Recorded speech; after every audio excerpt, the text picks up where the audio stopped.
नमस्कार, मैं हूँ दीक्षा दीक्षित और आप देख रहे हैं प्राइम टीवी। वक्त हो चुका है बड़ी खबरों का।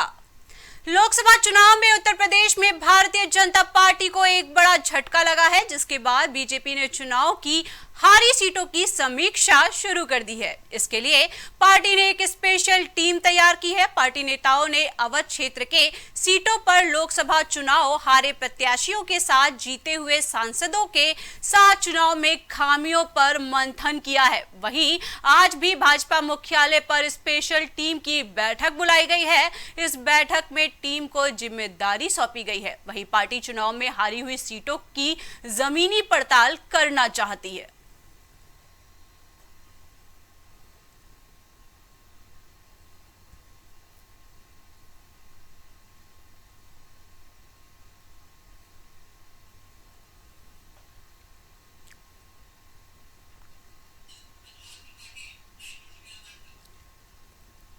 हमारे साथ लाइव जुड़ चुके हैं अनुराग त्रिपाठी। अनुराग त्रिपाठी, क्या कुछ अपडेट है आपके पास चुनावी नतीजों की पड़ताल को लेकर? कृपया कर हमारे साथ साझा करें। आज बैठक में तय किया जाना है। उत्तर प्रदेश की जो 80 सीटों पर चुनाव हुआ, उसमें बीजेपी 33 सीटों पर सिमट कर रह गई है। तो आज एक बैठक है जिसमें 80 सीटों के जो पदाधिकारी हैं उनको बुलाया गया है। उनको ये जिम्मेदारी सौंपी गई है कि अगले 2 दिन में वो तय करके बताना है कि आगे बीजेपी जो 80 सीटें जीतने का दावा करे उत्तर प्रदेश में, ये 33 पर क्यों सिमट कर रह गई है। ये विधानसभा वार भी चर्चा हो रही है। तो जिस तरीके से 403 विधानसभाएं भी हैं, तो लोकसभा सीटों के साथ साथ विधानसभा पर भी नजर है कि 2027 में ये चुनाव होना है। तो ऐसे में हाल फिलहाल लोकसभा सीटों का रिपोर्ट कार्ड तैयार होना है कि वहाँ पे परफॉर्मेंस देखी जानी है कि प्रत्याशी वहाँ से चुनाव लड़ रहे थे, उन्होंने कितनी मेहनत की और मेहनत में क्या कमी रह गई, क्या लापरवाही रह गई, जिसकी वजह से जो अच्छा रिजल्ट सोच के बैठी थी बीजेपी वो नहीं ला पाई, क्यों वो परफॉर्मेंस नहीं दिखा पाई। तो हाल फिलहाल इस तरह के जो पदाधिकारी हैं, जिसमें जो पूर्व एमएलए हैं, जो पूर्व विधायक हैं, उनको भी जोड़ा गया है कि वो अपने क्षेत्र के जो तहकीकात करके बताएं कि क्षेत्र में आखिर लोगों तक बीजेपी अपना जो घोषणा पत्र था, संकल्प पत्र क्यों नहीं पहुंचा पाई, लोग उससे क्यों नहीं प्रभावित हुए और आखिर क्या वजह रही कि लोगों ने उनको वोट नहीं दिया और वोटर उनसे दूर हो गए, जिसकी वजह से तमाम सीटें उन पर बड़ी जीत का दावा करते थे वो हार गए। तो केंद्रीय मंत्री थे वो भी हार गए अपनी सीटें। आप देख रहे होंगे जिस तरीके से बड़ी बड़ी सीटें, अमेठी जैसी सीट भी हार गई, क्योंकि रानी बड़ा दावा करती थी कि अमेठी में कोई हरा नहीं सकता, उसके बावजूद किशोरी लाल से हार गई। ऐसी तमाम सीटों पर भी अयोध्या में देख लीजिए, अयोध्या में भी जिस तरह से लल्लू अपनी बात करते थे कि लल्लू जो 2 बार से जो सिटिंग एमपी होने के बावजूद भी अपनी सीट नहीं बचा पाए, जबकि राम मंदिर इतना बड़ा मुद्दा था, राम मंदिर का मुद्दा भी नहीं बना पाए। तो इन सारी चीजों की पड़ताल हुई है। उसके बाद नए सिरे से पूरी तैयारी की जानी है, क्योंकि 2027 का चुनाव सामने ही है और बीजेपी जिस तरीके से एक्शन मोड में और इलेक्शन मोड में रहती है, तो जाहिर तौर से इस बार वो पूरी तैयारी में है कि कोई कोर कसर विधानसभा चुनाव में ना छोड़े और जहां पर लोकसभा में सीट होगी विधानसभा में उसकी भरपाई की जा सके। और आगे जिस तरह से बाकी चुनाव भी है, निकाय चुनाव भी सामने है, उनको लेकर भी एक तरीके से अभी से समीकरण तय कर दिए जाए। अगर जातिगत समीकरणों में गलती हुई है या कमी रह गई है तो उनको दुरुस्त कर लिया जाए। तो रिक्शा एक तरह से आप पार्टी के किसी सदस्य से क्या आपकी इस बारे में कोई बातचीत हुई है?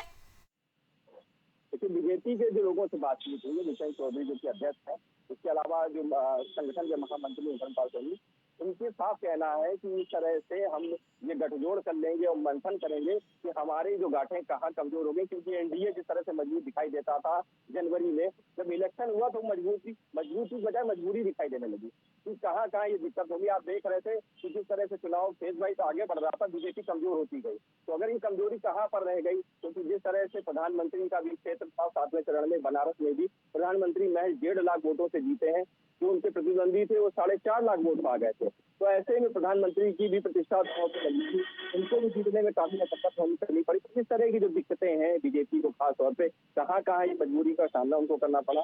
इसके अलावा रायबरेली या राहुल गांधी जिस तरीके से बड़े मार्जिन से जीते हैं, क्या क्यों नहीं राहुल गांधी को जो रोका जा सका, ये सारी दिक्कतें कहाँ पर पेश आई, क्योंकि राहुल गांधी के लिए भी रायबरेली नई सीट थी, अमेठी से चुनाव लड़ते रहे और पिछला चुनाव स्मृति ईरानी से हार भी गए थे।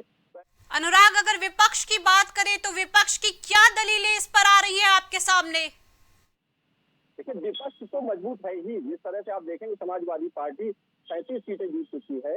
कांग्रेस का भी दमखम दिखाई दिया, 6 सीटें वो जीत पाई और 6 ऐसी सीटें रही उत्तर प्रदेश में जिसमें बहुत लो मार्जिन से कांग्रेस पीछे रह गई। तो साफ तौर से बाकी समाजवादी पार्टी की बात करें या कांग्रेस की बात करें, वो पूरे तरीके से इलेक्शन मोड में है और तैयारी अभी से उन्होंने स्टार्ट कर दी है कि विधानसभा वार कैसे मेहनत करनी है। इसी को देखते हुए बीजेपी भी अपनी तरफ से कोई कोर कसर नहीं छोड़ना चाहती है और बीजेपी जिस तरीके से अपने तेवर और तजुर्बे से आगे बढ़ती रही है, एक बार फिर से उम्मीद जताई जा रही है कि बीजेपी फिर से वापस लौटेगी और 2027 में अच्छे रिजल्ट लेके आएगी, ताकि जो विपक्ष है उसको कहीं ना कहीं बताया जा सके कि लोकसभा में जो गलती हुई है विधानसभा में उसकी भरपाई की जा सके। जी अनुराग, पार्टी के किन किन मुख्य सदस्यों के शामिल होने की संभावना है? देखिए, बीजेपी से सारे बड़े नेता आज उपस्थित होंगे वहां पर जो कार्यकारिणी से संबंधित है। इसके अलावा जिस तरह से आप देख रहे होंगे संगठन के महामंत्री रजपाल की बात करें वो भी वहां पर होंगे। तो एक तरह से संगठन को किस तरह से मजबूती की जा सके। बीजेपी अपनी बूथ लेवल पॉलिटिक्स की वजह से जानी जाती थी, वो बूथ लेवल पॉलिटिक्स आखिर कहाँ गायब हो गई? क्यों जो कार्यकर्ता है उन्होंने उतनी मेहनत नहीं की जो मेहनत की करते रहे थे, जिसकी वजह से आप 2014 देख लें, 2019 देख लें, दोनों बार प्रधानमंत्री भारी बहुमत के साथ केंद्र की सत्ता से काबिज हुए, लेकिन इस बार वो नहीं हो सका।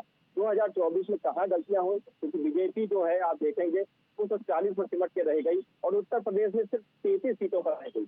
तो आखिर इसकी भरपाई कैसे की जाएगी? बीजेपी को भी अपने सहयोगी दलों की जरूरत पड़ गई, क्योंकि बीजेपी जिस तरह से बड़े बड़े दावे कर रही थी 405 तक ले जाएगी और जो यूपी में 80 सीटें पूरी जीत लेगी, लेकिन ऐसा कुछ हो नहीं पाया। तो बीजेपी भी इस कष्ट में है कि आखिर किस तरीके से वो आगे रणनीति तैयार करे, ऐसे कैसे समीकरण बनाए जा सके और वो कैसे फार्मूले डिसाइड कर सके ताकि वो 2027 तक भारी उम्मीदों में जो इजाफा कर सके, जिस तरह से वो आज पिछली बार भी कर सकती थी। आप देख रहे हैं मुख्यमंत्री की सख्त छवि है और सख्त छवि का असर भी दिखाई देता है। लेकिन हाल फिलहाल ऐसा क्या हुआ, टिकट बंटवारे में क्या दिक्कतें हुई या जातिगत समीकरण नहीं समझ पाए या लोकल जो मुद्दे थे उन पर बीजेपी नहीं अपना दारोमदार पेश कर पाई, प्रभावित नहीं कर सकी लोगों को, जिसकी वजह से उसका वोट बैंक घटा और उसका फायदा विपक्ष को हुआ। तो जाहिर तौर से आप ये देखेंगे कहीं ना कहीं बीजेपी कमजोर हुई है और बीजेपी को इस तरह से अगर वापस आना है तो उसके लिए ये जो बैठक है ये एक तरीके संजीवनी का काम कर सकती है। बस अब उनके जो कार्यकर्ता है, जो उनके पदाधिकारी हैं, वो अपनी मेहनत शुरू से करें और वो रिपोर्ट कार्ड लेकर आए उन क्षेत्रों से या फिर कहाँ पे परफॉर्मेंस में कमी रह गई, जिसकी वजह से जो विपक्षी दल है, समाजवादी पार्टी हो या फिर कांग्रेस हो या फिर बाकी जो विपक्षी दल थे, उन्होंने भी एक अच्छा परफॉर्मेंस करके दिखाया और ये दिखा दिया कि कहीं ना कहीं बीजेपी कहीं कमजोर। अनुराग, आपने रिपोर्ट कार्ड की बात की है, हम यहाँ पर ये जानना चाहेंगे कि ये जो रिपोर्ट कार्ड है ये किन मुद्दों का विश्लेषण कर सकेगा?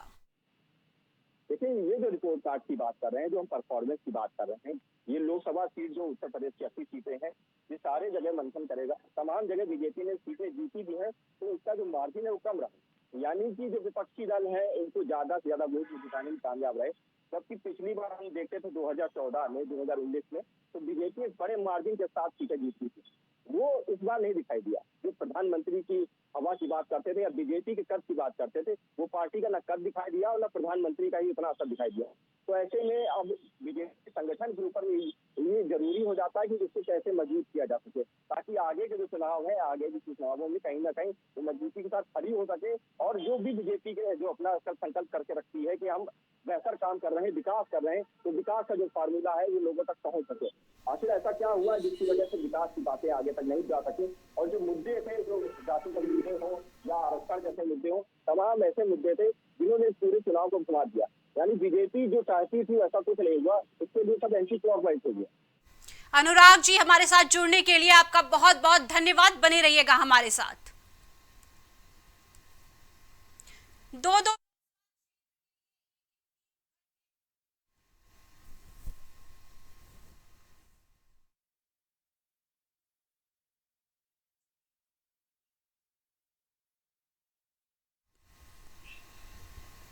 उत्तर प्रदेश के मुख्यमंत्री योगी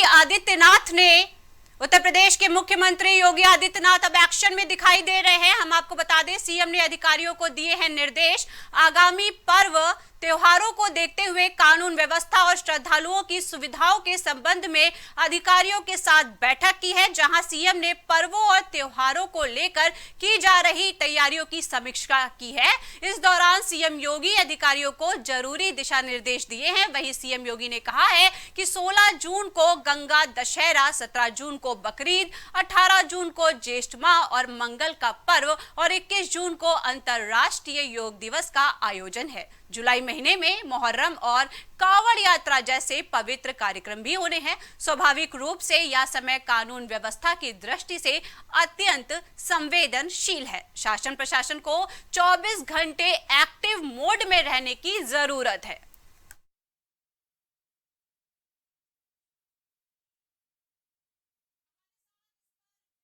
के लिए अनुराग त्रिपाठी जुड़ गए हैं। अनुराग जी, आपका बहुत बहुत स्वागत है। क्या कुछ जानकारी है आपके पास, कृपया कर साझा करें।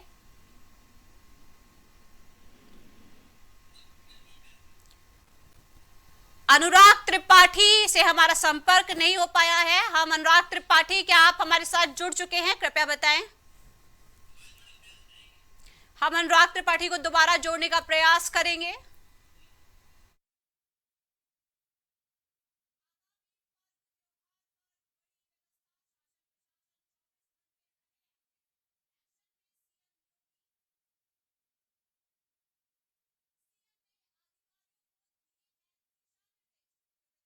मुख्यमंत्री योगी आदित्यनाथ ने आगामी पर्व त्योहारों को देखते हुए कानून व्यवस्था और श्रद्धालुओं की सुविधाओं के संबंध में अधिकारियों के साथ बैठक की है, जहां सीएम ने पर्वों और त्योहारों को लेकर की जा रही तैयारियों की समीक्षा की है। इस दौरान फोन लाइन पे हमारे साथ विश्लेषण के लिए अनुराग त्रिपाठी जुड़ चुके हैं। अनुराग जी, आपका बहुत बहुत स्वागत है। अनुराग जी, सीएम योगी ये जो त्योहारों के लिए गाइडलाइन जारी की है, इस पर आपका क्या कहना है, क्या राय है आपकी? देखिए दीक्षा, कल शाम को 7 बजे वीडियो कॉन्फ्रेंसिंग के जरिए जो उत्तर प्रदेश के 75 जिले हैं उनको जोड़ा गया था और सभी डीएमएसएसपी के अलावा एडीजी जोन और आईजी रेंज वगैरह को भी सम्मिलित किया गया था और साफ तौर पे ये कह दिया गया है उनसे कि अब एक्शन मोड में आना है और जिस तरह से अब आगामी त्योहार हैं, चाहे बकरीद की बात हो या कावड़ यात्रा की, इन सारे त्योहारों को लेकर के अब से तैयारी शुरू कर देनी है। इसके अलावा तमाम अधिकारियों के साथ सीडीओ और नगर आयुक्त भी जुड़े थे, उनसे भी कहा गया है कि त्योहारों में साफ सफाई की व्यवस्था करें। बकरीद का जो त्योहार है उसमें जो नमाज अदायगी होती है उसके लिए कहा गया है कि जो परंपरागत तरीके से अब तक होता आया है वही फार्मूला अपनाया जाएगा, कोई नई परंपरा का इस्तेमाल नहीं होगा। इसके अलावा कुर्बानी के लिए जिस तरीके से जो स्पॉट तय है वहीं पर कुर्बानी की जाएगी। जगह जगह ये तय कर दिया गया है कि किसकी ड्यूटी रहेगी। साथ ही त्योहारों को शांतिपूर्ण और सौहार्द माहौल में मनाए रखने के लिए तमाम जो और इंतजाम किए जा सकते हैं सरकार के द्वारा या प्रशासन अपनी तरफ से जो कर सकती है, उस प्रशासन को ये कह दिया गया है कि अपनी तरफ से सारे मकबूल इंतजाम कर दिए जाएं ताकि आगे लोगों को किसी तरह की कोई तकलीफ ना हो। साफ तौर से बात कही गई है कि प्रशासन की किसी तरह की कोई लापरवाही बर्दाश्त नहीं की जाएगी। अनुराग, सुरक्षा की दृष्टि से क्या कुछ इंतजाम वहां पर किए गए हैं? देखिए, सुरक्षा की दृष्टि से भी ये तय कर दिया गया है कि जो परंपरागत त्योहार जिस तरह से मनाए जाते हैं उसी तरह से मनाए जाएंगे और अगर फोर्स की कमी कहीं पर होती है तो अतिरिक्त फोर्स भी मुहैया करा दी जाएगी। यानी कि जो बाजारों में जिस तरह से या भीड़ भाड़ होती है उन स्थलों पर भी जिस तरह से चौकसी रखी जाएगी, सीसीटीवी कैमरों के जरिए जो बाजार हैं उन पर निगाह रखी जाएगी, किसी भी संदिग्ध को किसी भी हालत में पनपने नहीं दिया जाएगा।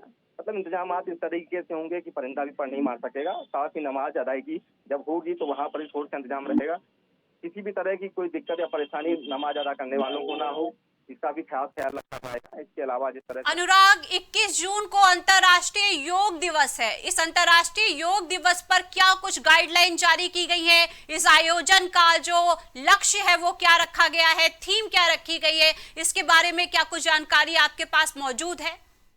देखिए, अंतर्राष्ट्रीय योग दिवस को भव्य और सफल बनाने के लिए प्रयास अभी से शुरू कर दिए गए हैं। योग दिवस को लेकर के पहले भी जिस तरह से सरकार गंभीर दिखाई देती रही है उसके लिए इंतजाम किए गए हैं। लोगों से ज्यादा जुड़ने के लिए कहा गया है ताकि युवा वर्ग ज्यादा भागीदारी कर सके योग दिवस के मौके से और सरकार भी चाहती है कि योग के प्रति लोगों को जागरूक किया जा सके और योग कितना शरीर के लिए बेहतर है उसको बताया जा सके। लोगों के लिए मन मस्तिष्क के लिए क्या कुछ योग फायदेमंद रहता है उसको आगे ज्यादा प्रचार और प्रसार किया जा सके, इसके लिए सरकार अपनी तरफ से प्रयास कर रही है और उसके लिए भी प्रशासनिक अधिकारियों को ये तय कर दी गई उनकी ड्यूटी की आगे किस तरीके से योग शिविर आयोजित किए जाएंगे और लोगों को बेहतर बनाने के लिए और किस तरह से योग आवश्यक है, लोगों तक ये जागरूकता फैलाई जाएगी ताकि ज्यादा से ज्यादा लोग योग दिवस के मौके पर इकट्ठा हों और योग को कार्यक्रम को सफल बनाएं। जी दीक्षा जी अनुराग जी, जुलाई महीने में मुहर्रम और कावड़ यात्रा जैसे दो त्योहार एक साथ पड़ रहे हैं, तो क्या किसी धार्मिक ऐसा भड़काऊ जो घटना है वो होने की संभावना है, या डिजिटली कुछ ऐसा घटित हो सकता है, ऐसी आशंका कुछ प्रशासन को है? इस बारे में आपके पास कोई जानकारी मौजूद है? देखिए दीक्षा, जिस तरह से आप कावड़ यात्रा की बात कर लें या मुहर्रम की बात कर लें या बाकी त्योहारों की बात कर लें, पुलिस प्रशासन जिस तरीके से अपने आईटी डिपार्टमेंट को मजबूत बनाने में जुटी हुई है, क्योंकि आजकल सारा काम एक क्लिक पे होता है और उसको उस पर निगाह बनाए रखना सबसे ज्यादा जरूरी है। इसके अलावा अफवाहें किसी तरीके से ना फैले, लोग अगर इस तरह का कोई धार्मिक उन्माद फैलाने की कोशिश करते हैं उनके खिलाफ सख्त से सख्त कार्रवाई की जा सके, ये सारे दिशा निर्देश कल शाम की बैठक में दिए गए हैं। तो साफ तौर से जो कांवड़ यात्रा का जो प्लान होता है उसको लेकर पूरी तैयारी कर ली गई है और उसको आगे इम्प्लीमेंट कैसे किया जाता है उसको लेकर सभी अधिकारियों की ड्यूटी लगा दी गई है। इसके अलावा मुहर्रम को जो जुलूस निकलते हैं मुहर्रम के पर्व पर, उन जुलूसों को भी कह दिया गया कि जो परंपरागत तरीके से निकलते रहे हैं उसी रूट प्लान के जुलूस निकलेंगे, उसमें जो लोग शामिल होते रहे हैं उन पर निगाह रखी जाएगी, साथ ही उसकी वीडियोग्राफी कराई जाएगी, सीसीटीवी कैमरों से पूरा रूट प्लान जो है वो तय किया जाएगा, ताकि अगर उसमें किसी तरह का कोई संदिग्ध शामिल होता है, सस्पेक्ट शामिल होता है तो उसको उस पर तत्काल कार्रवाई की जा सके। कुल मिलाकर ऐसी पूर्व व्यवस्था की जा रही है ताकि किसी को किसी तरह दिक्कत ना हो, सब आसानी से शांतिपूर्ण माहौल में पर्व मना सके। अनुराग, बहुत बहुत धन्यवाद आपका हमारे साथ जुड़ने के लिए, बने रहिए हमारे साथ।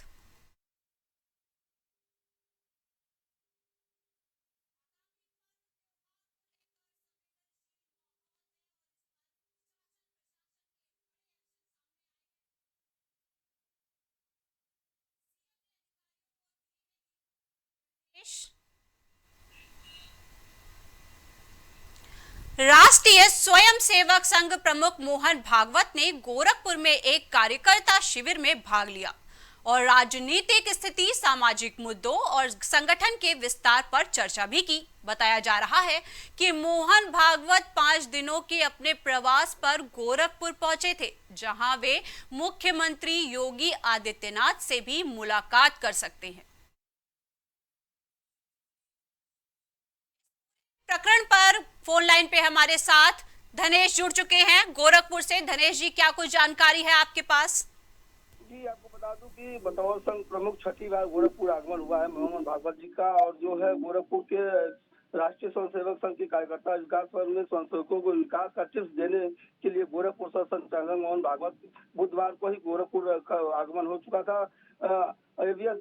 चूटाहा स्थित स्कूल में 3 जून से ही कार्यकर्ता सम्मेलन चलाया जा रहा है, जिसमें कार्यकर्ता चल रहा है विकास वर्ग में बतौर संघ प्रमुख हिस्सा लिए हैं। मोहन भागवत का गोरखपुर प्रवास 5 दिन का होना है और जिसमें तीसरा दिन है। स्कूल में प्रवास करेंगे, कार्यकर्ता विकास वर्ग में हिस्सा लेंगे। अतिरिक्त उनका गोरखपुर में कोई अन्य कार्यक्रम नहीं है। हाँ, ये कहा जा सकता है कि मुख्यमंत्री से मुलाकात भी उनका होना है। अब ये अभी कोई क्लियर नहीं है कि मुख्यमंत्री से मुलाकात होगी। मुख्यमंत्री अगर गोरखपुर आगमन होता है, मुख्यमंत्री योगी आदित्यनाथ से बात उनसे मुलाकात होगी। कार्यकर्ता विकास उत्तर प्रदेश के संसद में प्रतिभाग कर रहे हैं, जिस पर संघ का कोई न कोई दायित्व है। पूर्वी उत्तर प्रदेश क्षेत्र में कानपुर, गोरख, अवध का काफी प्रांत शामिल है। विकास वर्ग में 280 लोग प्रतिभाग कर रहे हैं। प्रतिभागियों को पूरी तरह से स्कूल में प्रवास संचालक सहित सभी प्रतिभागियों को रहने और खाने पीने का पूरा इंतजाम किया गया है। जी धनेश, ये जो मुलाकात है, इन पर किन विषयों पर विशेष ध्यान दिया जाएगा, किन मुद्दों को सामने रखा जाएगा, इस पर आपके क्या विचार है? क्या आपको इस बारे में जानकारी है? कृपया कर साझा करें। कॉलेज परिसर वर्ग के दौरान व्यक्ति स्कूल में परिसर वर्जित है। मोहन भागवत संघ के पदाधिकारियों को संगठन की आगामी कार्य योजना से अवगत कराएंगे और उसके संचालन की रणनीति भी बताएंगे। संचालक को मुख्य उद्देश्य सहयोग की सक्रियता के जरिए संगठन की मजबूती को पर होना। कार्यक्रम में संघ के प्रचारक अनिल प्रांत भी उपस्थित रहेंगे। जी धनेश, आपका बहुत बहुत स्वागत है हमारे साथ जुड़ने के लिए। धन्यवाद आपका। गोरखपुर पहुंचे आरएसएस प्रमुख भागवत। सीएम योगी से कर सकते हैं मुलाकात। गोरखपुर पहुंचे आरएसएस प्रमुख भागवत, सीएम योगी से कर सकते हैं मुलाकात।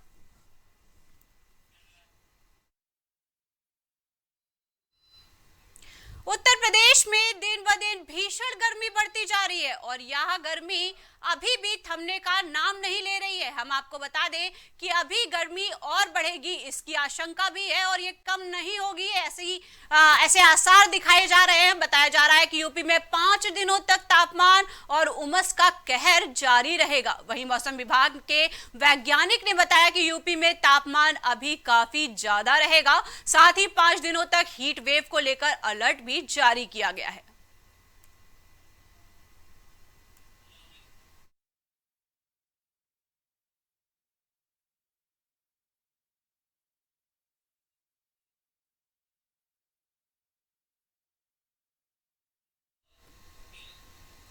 कौशाम्बी के संदीपन घाट थाना क्षेत्र के गांव की महिला ने डीएम दफ्तर में शिकायत पत्र देकर परिवार पर नरसंहार होने का खतरा बताया है। जी हां, महिला के मुताबिक उसके परिवार के लोग पारिवारिक बंटवारे में मिली जमीन पर कब्जा करने की नीयत से पंडा चौराहे जैसे घटना को अंजाम देने की धमकी दे रहे हैं। वहीं डीएम ने घटना के आरोपियों के खिलाफ थाना, पुलिस और तहसील के अधिकारियों को जांच पर कड़ी कार्रवाई करने के निर्देश दिए हैं।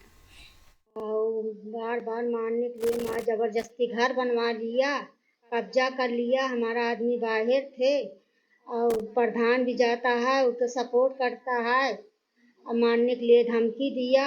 1 बार मारा, 2 बार मार चुका। मैं एम्बुलेंस बुला कर आई जिला अस्पताल में, वहाँ से गई, वहाँ संदीपन घाट में दरखास्त दिया था, वो भी सुनवाई नहीं हुई। तिवारी हमारे साथ कौशाम्बी से जुड़ चुके हैं। अरविंद, क्या कुछ जानकारी है आपके पास, साझा करें इस विषय पर।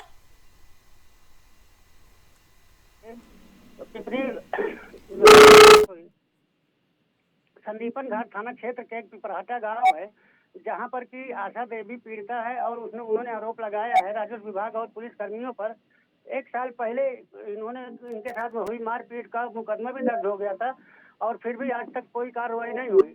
वहीं विपक्षी लगातार इनको धमकी दे रहा है। कुछ दिन पहले अभी वही पिपराहटा गांव के पास में एक पंडा चौराहा है, तो जमीनी विवाद को लेकर वहाँ ट्रिपल मर्डर भी हो चुका है।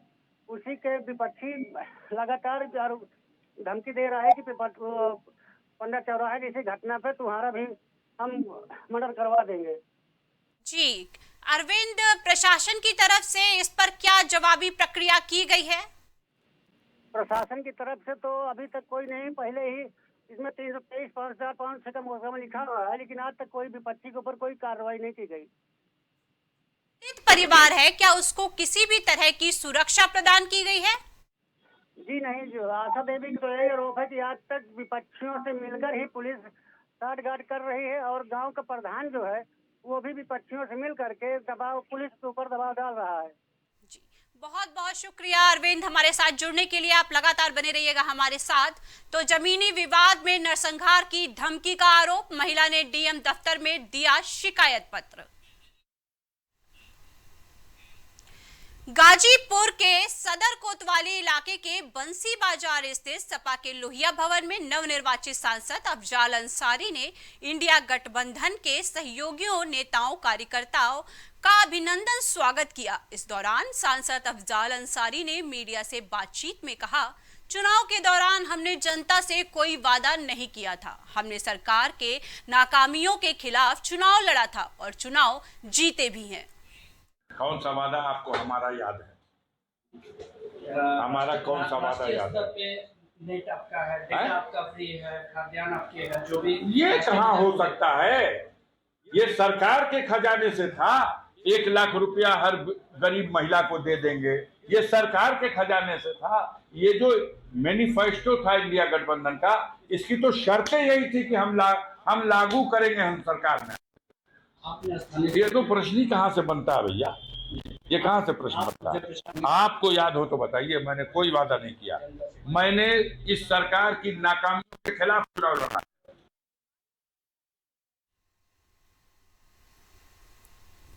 कुवैत के अधिकारियों ने विदेशी श्रमिकों के आवास वाली एक इमारत में आग लगाने की घटना में जान गंवाने वाले 45 भारतीयों और फिलीपींस के 3 नागरिकों के शवों की पहचान कर ली है और कुवैत में हुए आग हादसे में मारे गए 45 भारतीयों के पार्थिव शरीर को लेकर भारतीय वायुसेना का स्पेशल एयरक्राफ्ट कोची के लिए रवाना हो गया है और शवों के साथ राज्य मंत्री कीर्तिवर्धन सिंह भी हैं, जिन्होंने शवों के जल्द देश लाने के लिए कुवैत के अधिकारियों के साथ मिलकर काम किया है।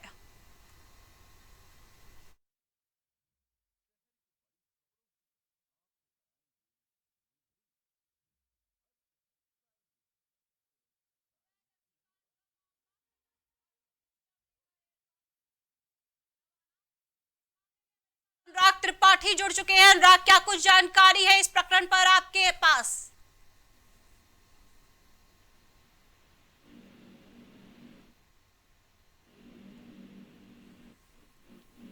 अनुराग, इस पूरे घटनाक्रम पर आपके पास क्या कुछ जानकारी है? कुवैत अग्निकांड का मामला है ये। 45 भारतीयों के शव लेकर एयरक्राफ्ट रवाना हो चुका है। इस मामले पर आपके पास क्या कुछ जानकारी मौजूद है? देखिए दीक्षा, कुवैत से जो 45 भारतीयों के शव लेकर एयरक्राफ्ट जो है वो एक कोची एयरपोर्ट पे लैंड कर चुका है, जहां पर उनको श्रद्धांजलि दी जाएगी। मरने वालों में 23 केरल के लोग भी शामिल हैं और उत्तर प्रदेश के भी जो अब तक आंकड़ा प्राप्त हुआ है उसमें से 2 गोरखपुर के रहने वाले हैं और 1 बनारस का रहने वाला बताया जा रहा है। जान गंवाने वालों में 22 लोग तमिलनाडु के हैं, आंध्र प्रदेश के भी 3 और बिहार, उड़ीसा, कर्नाटक, महाराष्ट्र, हरियाणा, पंजाब के भी 1 लोग शामिल हैं। तो कुल मिलाकर आप ये बड़ा हादसा हुआ कुवैत में, जिसमें आग लगने के बाद 45 लोगों ने जान गंवा दी, जिसमें भारतीय लोग भी शामिल हैं। अनुराग, जो जितने भी लोग इसमें पीड़ित हैं, क्या पीड़ित परिवार से आपकी बातचीत हो पाई है? देखिए, पीड़ित परिवारजनों का यही कहना है कि उन्हें जल्द से जल्द बॉडी मिल जाए और उसके अलावा जो भी उनकी बेहतरी के लिए हो सकता है वो उनके लिए किया जा सके। तमाम ऐसे शव भी हैं वहां पाए गए जिनकी पहचान नहीं हो पाई है। ऐसे 48 जो शव हैं जिनका डीएनए टेस्ट के जरिए पहचान की गई है और जिनमें 45 भारतीय निकले हैं, जबकि 3 फिलीपींस के बताए जा रहे हैं। ये जो जी अनुराग, इस पूरे घटनाक्रम में जो भारत सरकार है उसने क्या हस्तक्षेप किया है? देखिए, भारत सरकार की तरफ से विदेश राज्य मंत्री कीर्तिवर्धन सिंह कुवैत गए थे और जो 5 अस्पताल थे जहां पर भारतीयों जो लोग झुलस गए थे, जो जख्मी हो गए थे, उनका इलाज किया जा रहा था, उनके हालचाल उन्होंने लिए और कीर्तिवर्धन सिंह ने ही उस एयरक्राफ्ट की व्यवस्था की जिनके जरिए आज शव लेकर एयरक्राफ्ट पहुंचा है कोची में। और तमाम तरह की सरकार इस पे निगाह रखे हुए है कि क्या कुछ और मदद की जा सकती है पीड़ित परिवारों का, जो आगे क्या पीड़ित परिवारों के लिए किसी तरह का मुआवजे की व्यवस्था की जा सकती है, इस पर भी निगाह बनी हुई है। लेकिन हाल फिलहाल अभी किसी तरह के मुआवजे का अनाउंसमेंट नहीं किया गया। इस अग्निकांड का अनुराग मुख्य कारण क्या रहा है? वहां पर क्या जानकारी आपके पास मौजूद है? देखिए, कुवैत के मगाफ में जहां पर ये घटना हुई है, अब तक ये माना जा रहा है कि शॉर्ट सर्किट की वजह से ही आग लगी और आग इतनी तेजी से फैली कि बाकी लोगों को भी उसने अपने जद में ले लिया, जिसकी वजह से इतनी बड़ी घटना हो गई और बड़ी तादाद में लोगों को जान गंवानी पड़ी।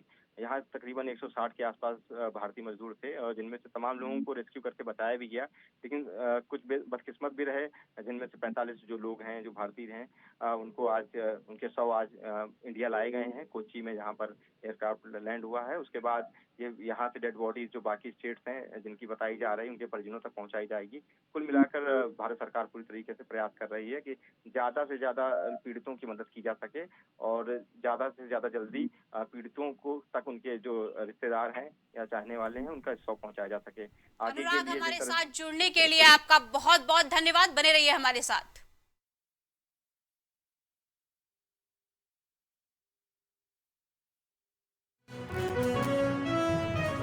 लखनऊ नेता प्रतिपक्ष के लिए रेस तेज। रेस में इंद्रजीत सरोज सबसे आगे। दलित वर्ग से होगा नेता प्रतिपक्ष का सामना। पीडीए फॉर्मूले से तय होगा नेता प्रतिपक्ष। एमएलए राजेंद्र कुमार, एमएलए राजेंद्र चौधरी भी रेस में शामिल। लखनऊ में नेता प्रतिपक्ष के लिए रेस तेज।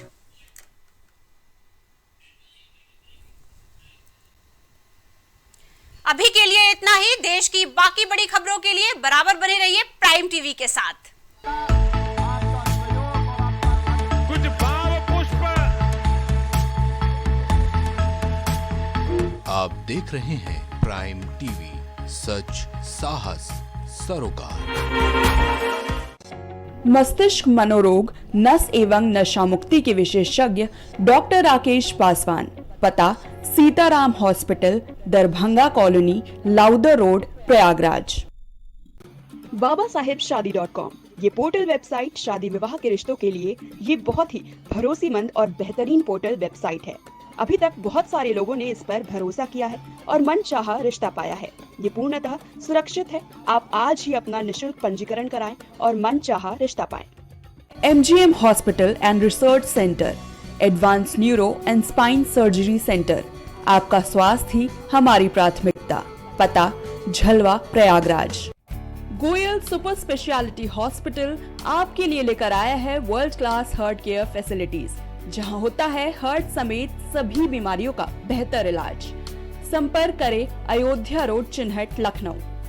करी भोजपुरी के पहला story telling mobile app यायावरी via Bhojpuri play store से और डूब जाएं दुनिया भर के कहानियन के अद्भुत सागर में आपन भाषा भोजपुरी में। यायावरी वाया भोजपुरी, कथा कहानी आपन बन। Cosmo laser dental clinic and dental implant centre, जो देता है आपको वर्ल्ड क्लास की बेहतरीन डेंटल सुविधाएं। पता प्रथम तल, Vrindavan tower, opposite hotel JK palace, civil lines, Prayagraj, Uttar Pradesh. संपर्क करें 6938822172। एम प्लैनेट डिजिटल वर्ल्ड लेकर आया है इलेक्ट्रिक स्कूटर की दुनिया में नई क्रांति। बेहतर कंफर्ट, आधुनिक सुविधाओं से लैस रोड का नया बादशाह। इलेक्ट्रिक स्कूटी अपनाए, प्रदूषण को कहे बाय बाय। पता प्रोफेसर कॉलोनी, कमला नगर, आगरा। बच्चों के उज्जवल भविष्य के लिए चुने आदर्श जनता विद्यालय, गोला कस्ता रोड, उमरपुर, लखीमपुर खीरी। एडमिशन के लिए आज ही संपर्क करें। माँ सरस्वती शिक्षण संस्थान मदुरी, राजकीय मान्यता प्राप्त विद्यालय, जहां होता है भविष्य निर्माण। एडमिशन के लिए आज ही संपर्क करें और अपने बच्चों को दिलाएं बेहतर शिक्षा। जिला खीरी, उत्तर प्रदेश। ग्वालियर शहर का जाना माना पैलेस, शानदार फैसिलिटीज और एयर कंडीशन रूम्स की अवेलेबिलिटी। तो देर किस बात की, आज ही संपर्क करें जनकपुरी पैलेस और श्रीराम इवेंट, जनकपुरी प्लाजा, दाने बाबा रोड, शताब्दीपुरम, ग्वालियर। फिजियोथेरेपिस्ट नजमा खान की फिजियोथेरेपी के माध्यम से पाए पुराने से पुराने दर्द से तुरंत निजात। सीरा best health care happy family, पता डोंगरपुर नहर, MS रोड, कैलारस, मुरैना, मध्य प्रदेश। सालों से लोगों की स्वास्थ्य का रखा ख्याल, लोगों को जिनसे मिलता है बेहतर उपचार। Doctor Shri Krishna Singh Yadav, consultant physician, जिला चिकित्सालय के सामने, रोशन कुटीर, मुरैना। शिक्षा जीवन सार्थक करता यही मंत्र है मूल्य। शिक्षा की ही ज्योति जलाता बाल मंदिर हाई स्कूल। बच्चों के सुनहरे भविष्य के लिए आज ही चुने Bal Mandir high school, Jabalpur road, Deori, जिला रायसेन। Admission open. दशकों से प्रयागराज के विश्वसनीय शैक्षणिक संस्थानों में से एक वैभव क्लासेस, जहां मिलता है शिक्षा का बेहतर एनवायरनमेंट अनुभवी शिक्षकों के साथ। पता near auto sales building, civil lines, Prayagraj. Deori का प्रतिष्ठित ज्वेलरी शोरूम श्रीकांत ज्वेलर्स, 18, 20 और 22 कैरेट सोने के आभूषणों की विशाल रेंज, चांदी के बर्तन व आभूषण, गिरवी सुविधा उपलब्ध। संपर्क करें सराफा बाजार, देवरी, जिला रायसेन। वॉलपेपर की बेहतरीन डिजाइन के साथ इंटीरियर और एक्सटीरियर के कार्यों का बेहतरीन अनुभव। केसरवानी पेंट्स एंड हार्डवेयर, पता जवाहरलाल नेहरू रोड, निकट पार्वती हॉस्पिटल, प्रयागराज।